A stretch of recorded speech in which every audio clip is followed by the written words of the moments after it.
வரலாற்று சிறப்பு வாய்ந்த உலகத் தமிழர் வம்சாவளி 11வது மாநாட்டின் ஒருங்கிணைப்பாளர்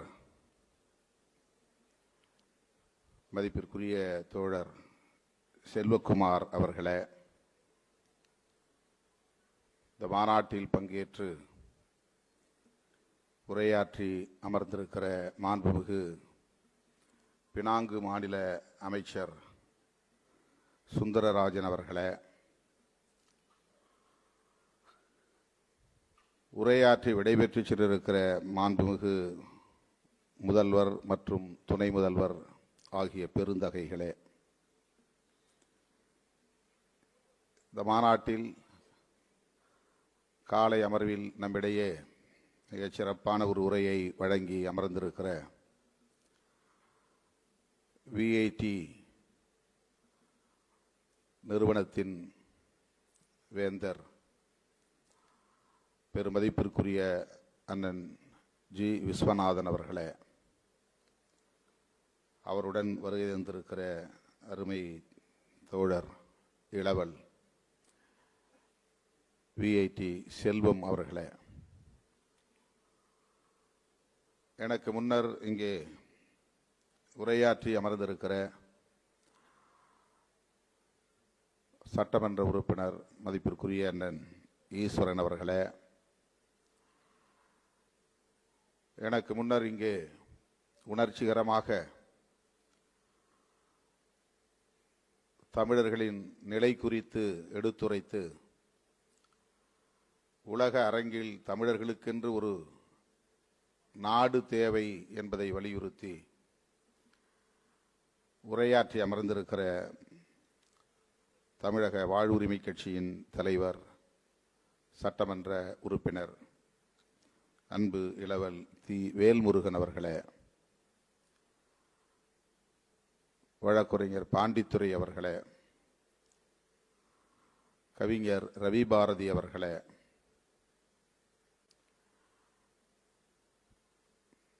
கோலாலம்பூரிலிருந்து என்னோடு வருகை தந்திருக்கிற டத்தோ பாஸ்கரன் அவர்களே,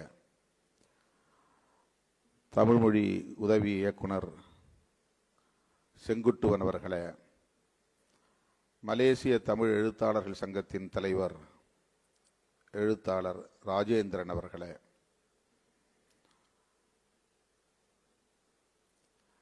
பல்வேறு நாடுகளில் இருந்து இந்த மாநாட்டுக்கு வருகை தந்திருக்கிற தமிழ் சொந்தங்களே, உங்கள் அனைவருக்கும் என்னுடைய பணிவார்ந்த வணக்கத்தை தெரிவித்துக் கொள்கிறேன். அன்பு சகோதரர் செல்வகுமார் அவர்கள் தொடர்ந்து 11வது ஆண்டாக இந்த மாநாட்டை வெற்றிகரமாக ஒருங்கிணைத்து நடத்தி வருகிறார். இதுவரையில் 10 மாநாடுகளை தமிழ்நாட்டிலேயே நடத்தியவர் இந்த முறை பினாங்கு மாநில முதலமைச்சர் மாண்புமிகு அமைச்சர் சுந்தரராஜன் உள்ளிட்ட அந்த பெருந்தகைகளின் ஒத்துழைப்போடு 11வது மாநாட்டை பினாங்கு மாநிலத்திலே மிகச் சிறப்பாக வெற்றிகரமாக நடத்தி கொண்டிருக்கிறார். இந்த மாநாட்டிலும் பங்கேற்கிற வாய்ப்பை எனக்கு அவர் வழங்கியதற்காக முதலில் அவருக்கு என்னுடைய நெஞ்சார்ந்த நன்றியை தெரிவித்துக் கொள்கிறேன்.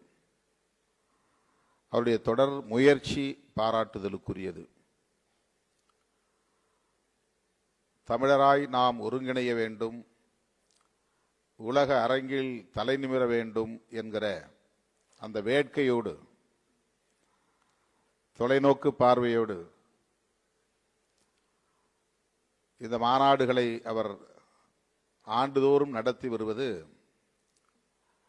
பெருமை அளிக்கிறது, மகிழ்ச்சி அளிக்கிறது.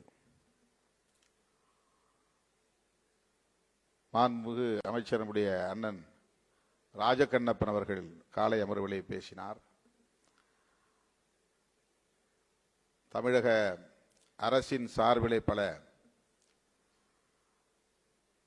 முன்னேற்ற பணிகளை, மேம்பாட்டு பணிகளை செய்து வருவதை எடுத்துரைத்தார். அங்கிருந்து காதி மற்றும் கதர் தொழில் வளர்ச்சி தொடர்பான கண்காட்சியகத்தையும் இங்கே அமைத்திருக்கிறார். இதுபோல ஒவ்வொரு மாநாடுகளிலும் வணிகம் வர்த்தகம் தொடர்பான ஒருங்கிணைவையும் சிறு குறு தொழில் தொடர்பான வளர்ச்சியையும் கருத்தில் கொண்டு செல்வகுமார் அவர்கள் இந்த மாநாடுகளை ஒருங்கிணைக்கிறார் என்பதுதான் சிறப்புக்குரியது. வெறும் மொழி உணர்வு இன உணர்வு மட்டுமே தமிழர்களை தலைநிமிர வைத்து விடாது. அனைத்து தளங்களிலும் நாம் மேம்பட வேண்டும். அதற்கு இது போன்ற மாநாடுகளின் வழியாக நிகழ்கிற சந்திப்புகள் உதவும். ஒருவருக்கொருவர் சந்தித்துக் கொள்வது, உறவாடுவது, அந்த உறவை வளர்த்து கொள்வது, அந்த உறவை மேம்படுத்திக் கொள்வது, அதன் மூலம் தொழில் வணிகம் உள்ளிட்ட பொருளாதார வளர்ச்சியை மேம்படுத்துவது. வெறும் கூலி தொழிலாளர்களாக மட்டுமே தமிழர்கள் இருந்துவிடக்கூடாது. சிறு சிறு முதலீடுகளின் மூலமாக சொந்த காலில் நிற்கக்கூடிய அளவுக்கு தமிழர்கள் வளர்ச்சி பெற வேண்டும் என்பது குமார் அவர்களின் இந்த முயற்சி மேம்போக்கான ஒரு முயற்சி அல்ல. மொழி இன உணர்வு என்கிற அடிப்படையிலான உணர்ச்சி சார்ந்த பிரச்சனையாக மட்டுமே அவர் இதை அணுகவில்லை. பொறுப்புணர்வோடு, தொலைநோக்கு பார்வையோடு, சமூக அக்கறையோடு தமிழ் சமூகம் உலக அரங்கில் தலைநிமிர்ந்து வாழ வேண்டும் என்கிற அடிப்படையில் இத்தகைய மாநாடுகளை ஒருங்கிணைக்கிறார் என்பதை எண்ணி நான் பெருமைப்படுகிறேன், மகிழ்ச்சி அடைகிறேன், அவரை நெஞ்சார பாராட்டுகிறேன்.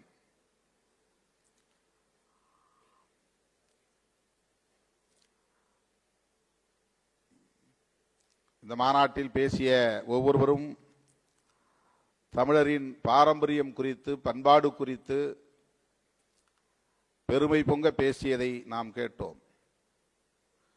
உலகின் முதல் மொழி, உலகின் மூத்த குடி,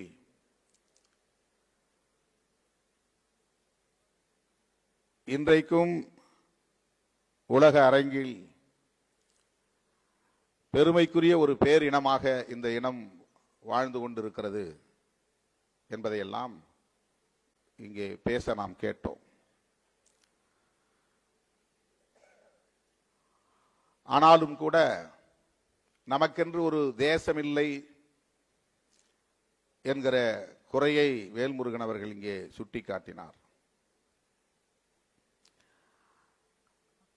ஒரு காலத்தில் கோட்டை கட்டி கோலோச்சிய தமிழன்,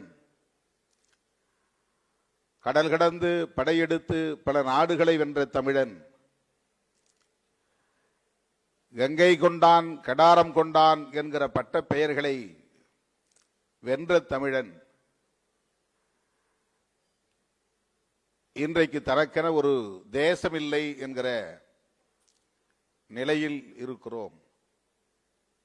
இதை கருத்தில் கொள்ள வேண்டிய தேவை இருக்கிறது.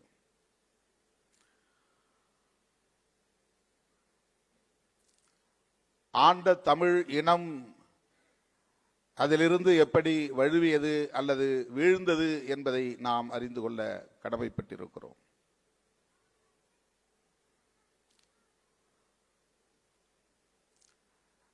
வெறுமொழி உணர்வும் இன உணர்வும் அதற்கு போதாது என்பதுதான். அரசியல் களத்தில் நாம் ஆற்ற வேண்டிய பணிகள் ஏராளம் இருக்கிறது என்பதுதான் உணர வேண்டிய ஒன்று. எந்த மொழிக்கும் 10,000 ஆண்டு காலம் சங்கம் இருந்ததாக சான்றுகள் இல்லை. தமிழ் மொழிக்கு முதற் சங்க காலம் 4400 ஆண்டுகள் இருந்ததாக இலக்கிய குறிப்புகள் நமக்கு கூறுகின்றன. இடைச்சங்கம் 3700 ஆண்டு காலம் இருந்ததாக சொல்லப்படுகிறது. மூன்றாவது தமிழ்ச்சங்கம் 1850 ஆண்டுகள் இயங்கி இருக்கிறது என்பதை வரலாற்று குறிப்புகளிலே அறிய முடிகிறது. ஒட்டுமொத்தத்தில் 9950 ஆண்டு காலம் ஒரு மொழிக்கு சங்கம் இருந்து இயங்கி இருக்கிறது என்கிற வரலாறு உலகில் வேறு மொழிகளுக்கு இருக்கிறதா என்று எனக்கு தெரியவில்லை.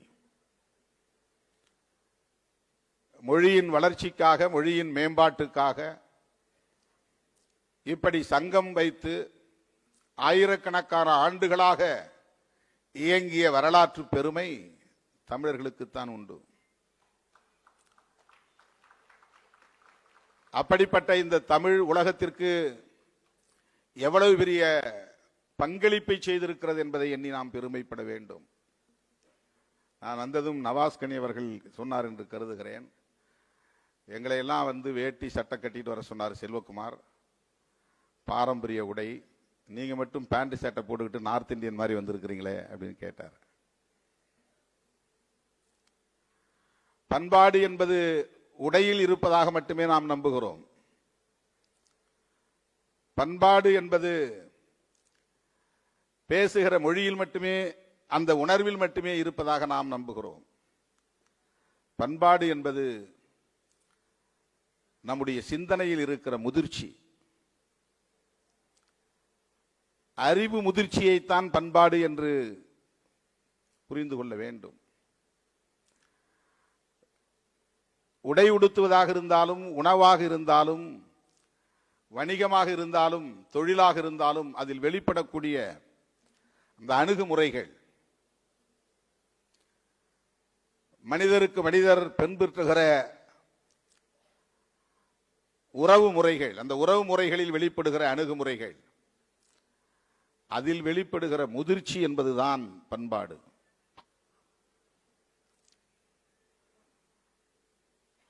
உலகுக்கு நாம் என்ன மனித குலத்துக்கு வழங்கி இருக்கிறோம், அறிவார்ந்த தளத்தில் எந்த பங்களிப்பை செய்திருக்கிறோம், அதுதான் பண்பாட்டின் அடையாளம். திருக்குறள் தமிழ் உலகுக்கு செய்திருக்கிற மிகப்பெரிய பங்களிப்பு, தமிழன் தந்திருக்கிற பங்களிப்பு. திருக்குறள் 1330 குறள்களை கொண்ட ஒரு சிறு நூல். ஆனால் அந்த திருக்குறள் மனிதகுலத்துக்கு தருகிற அறிவார்ந்த பங்களிப்பு என்பது மதிப்பிட முடியாதது. அந்த அறிவு முதிர்ச்சி தான் தமிழர் பண்பாடு. பிறப்புக்கும் எல்லா உயிர்க்கும் என்று சொல்லுகிற அந்த அறிவு முதிர்ச்சி இருக்கிறதே, பிறப்பின் அடிப்படையில் உயர்வு தாழ்வு இல்லை. மானுட உயிராக இருந்தாலும் சரி, வேறு உயிராக இருந்தாலும் சரி, உயிரை உயிராக மதிக்க வேண்டும் என்கிற அந்த மானுடம் இருக்கிறதே, அதுதான் பண்பாடு. அதுதான் தமிழர் உலக அரங்கில் மனித குலத்துக்கு அளித்திருக்கிற பங்களிப்பு. வாடிய பயிரை கண்ட போதெல்லாம் வாடினேன் என்ற வள்ளலாரின் கூற்று இருக்கிறதே, அதுதான் உலகத்திற்கு நாம் தந்திருக்கிற மிகப்பெரிய பங்களிப்பு. ஒரு மனிதன் வாடிய போது நான் அதை கண்டு வாடினேன் என்பதை தாண்டி,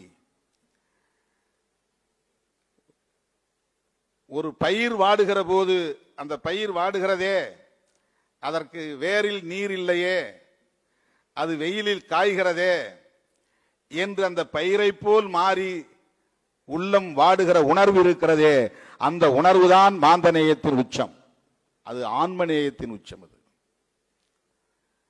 அந்த உணர்வை மனிதகுலம் பெற வேண்டும் என்று தமிழன் உலக மனிதகுலத்திற்கு வழங்கியிருக்கிறான். அதுதான் பண்பாடு. அப்படிப்பட்ட உணர்வை பெற வேண்டும். ஆன்மநேயம், உயிர்மநேயம்.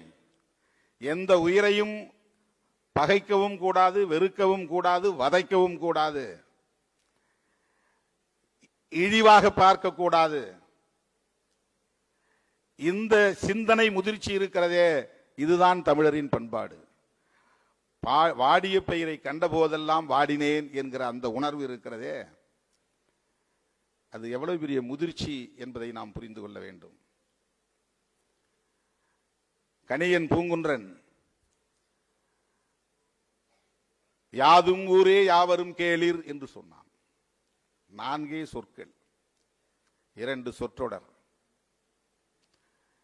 இதை விட ஒரு பரந்த பார்வை, ஒட்டுமொத்த உலகத்தையே தனதாக பார்க்கிற அந்த பார்வை, சாதி மதம் மொழி இனம் தேசம் என்கிற வரம்புகளை எல்லாம் கடந்து எல்லோரும் என் சொந்தம் என்று பார்க்கிற அந்த பார்வை, அதுதான் பண்பாடு, தமிழர் பண்பாடு. அதுதான் பண்பாடு, அதுதான் பண்பாடு, தமிழர் பண்பாடு. யாதும் ஊரே, எல்லா ஊரும் என் ஊர் தான்.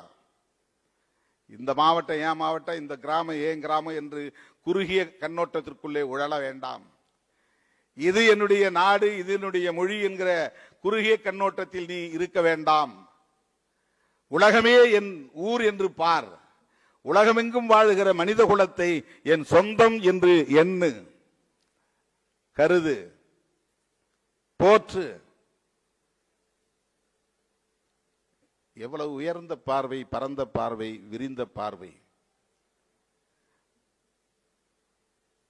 பெரும்பாலும் நம்மிடத்திலே என் சாதி அல்லது என் மதம் அல்லது என் மொழி என்கிற பார்வையே மேலோங்குகிறது. என் சாதி என்று சொல்லக்கூடியவனை விட என் மதம் என்று சொல்லுகிறவன் பரந்த பார்வை உள்ளவனாக நம்புகிறான். என் மதம் என்று சொல்லக்கூடியவனை விட என் தேசம் என்று எண்ணுகிறவன் நான் அவனை விட மேலானவன், பரந்த பார்வை உள்ளவன் என்று எண்ணுகிறான். ஆனால் கணியன் பூங்குன்றன் சொல்கிறான், யாதும் ஊரே யாவரும் கேளீர். என்ன தேச வரம்பு எதற்காக? மனித குலத்தை ஏன் பாகுபடுத்த வேண்டும்? ஏன் பிறரை பிரித்து பார்க்க வேண்டும்? அப்படி பிரித்து பார்க்கிற போது அந்த பிரிவினை சிந்தனை என்பது வெறுப்பு நிலைக்கு கொண்டு போய் சேர்க்கும். தமிழன் என்று உணர்வது தவறில்லை, ஆனால் பிற மொழியை சார்ந்தவனை பகைவன் என்று கருதுகிற நிலையை அடைந்து விடக்கூடாது. பிற மொழி பேசக்கூடியவன்லாம் என்னுடைய எதிரி. பிற மொழியின் மீதான வெறுப்பு, பிற மொழி பேசும் மக்களின் மீதான இன வெறுப்பு, அது வெறுப்பு நிலைக்கு கொண்டு போய் நிறுத்தும். அதை கூடாது என்று சொன்னவன் கணியன் பூங்குன்றன். யாதும் ஊரே யாவரும் கேளீர். அதைவிட இந்த உள்ளம் எப்படி பக்குவப்பட வேண்டும் என்று அவன் சொல்லுகிறான். பெரியோரை வியத்தலும் இளமே, அந்த பாடல கடைசி முடியுது. பெரியோரை வியத்தலும் இளமே, சிறியாரை இகழ்தலும் அதனினும் இளமே. ஒருவர் பொருளாதாரத்தால் உயர்ந்தவர், பதவியால் உயர்ந்தவர், சாதியால் மேலானவர் என்று எண்ணி அவர்களை கண்டு வியப்படையவும் கூடாது, போற்றவும் கூடாது. அதை போல ஒருவனை மிக சாதாரணமானவன், எளியவன் என்று இகழவும் கூடாது. இதுதான் மனித குலத்துக்கு தமிழன் தந்திருக்கிற கொடை. இதுதான் தமிழர் பண்பாடு. வாழ்க்கை இனியது என்றும் மகிழக்கூடாது, வாழ்க்கை துன்பமானது என்றும் வெறுக்கக்கூடாது. இந்த வாழ்க்கை என்பது மின்னலை போல, மழையை போல வந்து பள்ளத்தை நோக்கி ஓடக்கூடியது. பிறப்பு இறப்பை நோக்கி போகும். மழை கொட்டினால் பள்ளத்தை நோக்கி பாயும், பிறப்பு இறப்பை நோக்கி செல்லும். இது ஒரு இயற்கை, அவ்வளவுதான். பிறப்பும் இறப்பும். இப்படி இதை எடுத்துக்கொள்ள வேண்டும் என்று சொல்லுகிற அந்த சிந்தனை முதிர்ச்சி இருக்கிறதே, அதுதான் தமிழன் உலகுக்கு தந்திருக்கிற கொடை. அதுதான் தமிழர் பண்பாடு. அந்த உணர்வு வேண்டும் என்பதுதான் நம்முடைய இறுதி இலக்காக இருக்க வேண்டும். மதத்தின் பெயராலோ சாதியின் பெயராலோ அந்த நம்பிக்கை என்பது வேறு. ஒவ்வொருவருக்கும் ஒவ்வொரு நம்பிக்கை இருப்பது அவரவருக்கான சுதந்திரம். அது மதத்தின் மீது நம்பிக்கை, கடவுளின் மீது நம்பிக்கை, மொழியின் மீது பற்று, இனத்தின் மீது பற்று, இந்த உணர்வுகளை மதிக்கிறோம். ஆனால் இது மாந்தநேயத்தை சிதைக்க கூடாது. மாந்தநேயமே உலகின் தலை சிறந்த கொள்கை. எல்லா மதங்களும் ஒரு கோட்பாட்டை சொல்லும். ஆனால் எல்லாவற்றையும் நீங்கள் தொகுத்து பார்த்தால் அது மனித நேயத்தைத்தான் வலியுறுத்தும், மாந்த நேயத்தைத்தான் வலியுறுத்தும். அன்பு செய், கருணை காட்டு, இதுதான் மதங்கள் போதிக்கின்றன. அன்பு செய்கிற போதுதான், கருணை காட்டுகிற போதுதான் மனித உறவுகள் மேம்படும், சகோதரத்துவம் தழைக்கும், சமத்துவம் மலரும். இதுதான் மதங்கள் போதிக்கின்ற அடிப்படையான கருத்துக்கள். அது ஆன்மீக தத்துவ மெய்யியல். ஆனால் அதை பரப்பக்கூடிய நிறுவனங்கள் தான் மதங்களாக மாறுகின்றன. மத நிறுவனங்கள் தான் அதை ராங் இன்டர்பிரேஷன் செய்கிறார்கள். தவறாக திரித்து சொல்லுகிற ஒரு நிலையை, பரப்புகிற நிலையை நாம் பார்க்கிறோம். இன்ஸ்டிடியூஷன் என்பது வேறு, பிலாசபி என்பது வேறு. கிறிஸ்டியானிட்டி என்பது பிலாசபி, இஸ்லாம் என்பது பிலாசபி, இந்துயிசம் என்பது பிலாசபி, புத்திசம் என்பது பிலாசபி. அந்த கருத்தியலை, அந்த மெய்யியலை பரப்புவதற்காக நிறைய இன்ஸ்டிடியூஷன்ஸ் உருவாகும். அது மதம் என்று அழைக்கப்படுகிறது. அதுதான் நிறுவனங்களாக மாறுகிறது. அதில் ஒரு ஹைரார்க்கியில் வந்து விடுகிறது. கோவில் வந்து விட்டால் குரு தேவைப்படுகிறார், நிர்வாகத்திற்கு தலைவி தேவைப்படுகிறார், அப்புறம் தலைவர் தேவைப்படுகிறார், அப்புறம் விதிமுறைகள் தேவைப்படும், அப்புறம் வரி வசூல் வரும், அப்புறம் வரவு செலவு கணக்கு வரும். இதுவெல்லாம் தத்துவத்திலே கிடையாது. வழிபாட்டு முறை, சடங்கு சம்பிரதாயங்கள், இது தத்துவங்களில் கிடையாது. ரிச்சுவல்ஸ் என்பது ரிலீஜனோடு சம்பந்தப்பட்டது. பிலாசபி என்பது தனியானது, மெய்யியல் என்பது தனியானது. அதே போல்தான் தமிழர் என்கிற ஒரு இனம் தன்னுடைய தனித்துவத்தை பாதுகாத்துக் கொள்ள வேண்டிய தேவையை உணர்வது என்பது வேறு. ஆனால் தமிழர் என்கிற நிலையை கட்டி காப்பாற்றுவதற்காக பிற இனத்தின் மீதான வெறுப்பை உமிழ்வது என்பது ஒரு அமைப்பு முன்னெடுக்கிற அரசியல், அல்லது ஒரு கட்சி முன்னெடுக்கிற அரசியல், அல்லது ஒரு இயக்கம் முன்னெடுக்கிற அரசியல். அது வேறு, இது வேறு.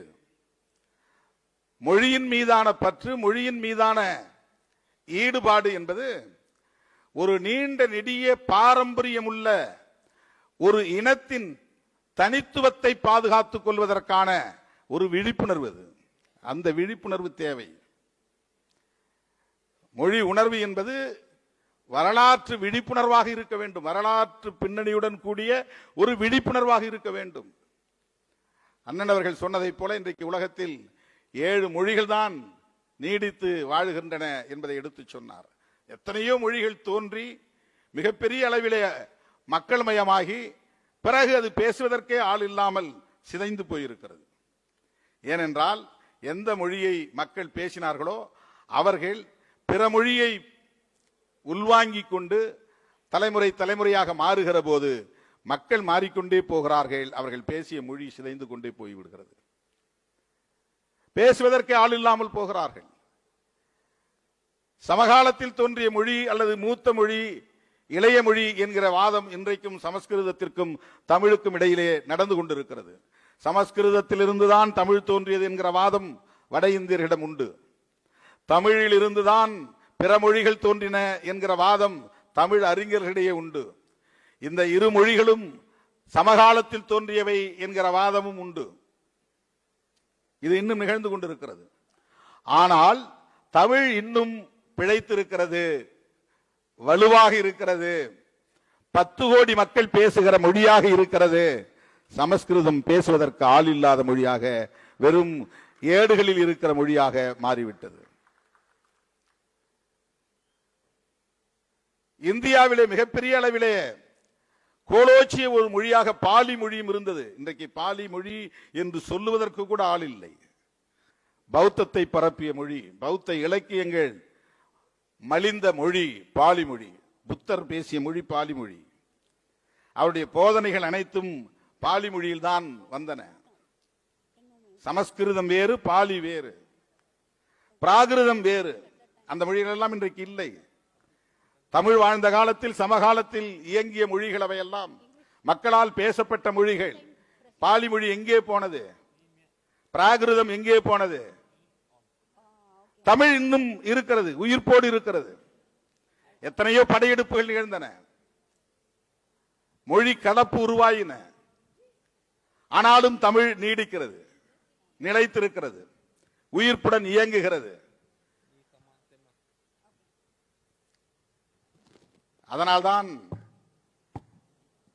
மனோன்மணியம் சுந்தரனார் உன் சீரிழமை திறமை என்று எழுதுகிறார். உன் சீரிழமை திறமை அப்டேட் ஆகுது மொழி. புதிய காலத்திற்கு ஏற்ப தமிழ் மொழி தன்னை புதுப்பித்துக் கொள்கிறது. புதிய அறிவியலுக்கு ஏற்ப தமிழ் மொழி புதுப்பித்துக் கொள்கிறது. புதிய தொழில்நுட்ப வளர்ச்சிக்கு ஏற்ப தமிழ் மொழி தன்னை புதுப்பித்துக் கொள்கிறது.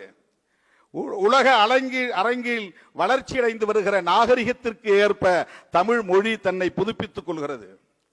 அந்த பழமையும் இங்கே நீடிக்கிறது, புதுமையும் இங்கே மலர்கிறது. அதுதான் உன் சீரிழமை திறமை என்று வாழ்த்துதுமே வாழ்த்துதுமே என்று மனோன்மணியம் சொல்லுகிறார். ஒரு மொழி அப்படி எப்படி இளமையோடு இருக்கும் என்றால் புதுமையை உள்வாங்கிக் கொள்கிற அந்த ஆற்றல்.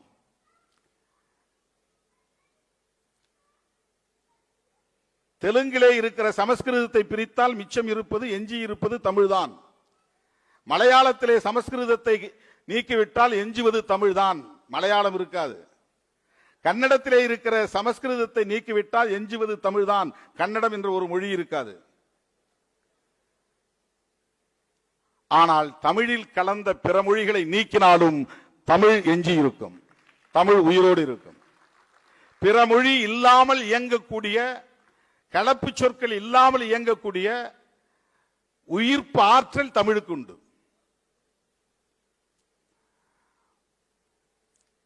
அந்த அளவுக்கான பாரம்பரியம் உள்ள தமிழ் அழிவதற்கு நாம் இடம் கொடுக்க கூடாது என்று எண்ணுகிற அந்த உணர்வு இருக்கிறதே, அதுதான் விழிப்புணர்வு. அதற்காக மொழி உணர்வு தேவை. கணியன் பூங்குன்றன் கண்ட கனவை நனவாக்குவதற்கு நம்மிடையே இன உணர்வு தேவை. அது எப்படிப்பட்ட கனவு? யாதும் ஊரே யாவரும் கேளீர். இந்த பண்பாட்டை உலகமெங்கும் எடுத்துச் செல்வதற்கு தமிழன் என்கிற பெருமிதம் தேவை. என் இனம் இந்த கருத்தை உலக மாந்தருக்கு கொடுத்திருக்கிறது. யாதும் ஊரே யாவரும் கேளீர். சேக்குவாராக்கு எந்த தேசமும் தடை இல்லையே. அவன் பிறந்தது ஓரிடம், அவன் போராடியது, யுத்தம் செய்தது, புரட்சி செய்தது அவன் பிறந்த தேசம் இல்லை, அவன் பிறந்த மக்களுக்கு இல்லை. அவன் மாண்ட இடம் வேறு. ஏன்? அவனுக்கு மொழி, தேசம், இனம் என்கிற எந்த வரம்புகளும் இல்லை. மனித குலத்தை மனித குலமாக பார்க்கிறான். ஆளும் வர்க்கம், ஆளப்படும் வர்க்கம். ஆளப்படுவோர் நாளுக்கு நாள் தம்முடைய அடையாளங்களை இழக்க நேரிடும். தமிழை போல் சுயம்புவாக தோன்றிய மொழி அல்ல ஆங்கிலம். அது பல மொழிகளின் கலப்பால் உருவானது, ஆங்கிலோ சாக்சன். தமிழ் மனிதனுடைய உழைப்பிலிருந்து உருவான மொழி. அவன் வலியிலிருந்து எழுப்பிய ஒலியிலிருந்து உருவான மொழி. அவன் தேடலிலிருந்து அவன் உருவாக்கி கொண்ட சொற்களில் இருந்து உருவான மொழி தமிழ். ஆங்கிலம், லத்தீன் போன்ற பல மொழிகள் இணைந்து உருவான ஒரு மொழி. ஆனால் உலகத்தில் நூற்றுக்கணக்கான நாடுகளில் ஆட்சி மொழியாக இருக்கிறது. ஏன்? அதிகாரம் அவர்களின் கைகளில் இருப்பதுதான் காரணம்.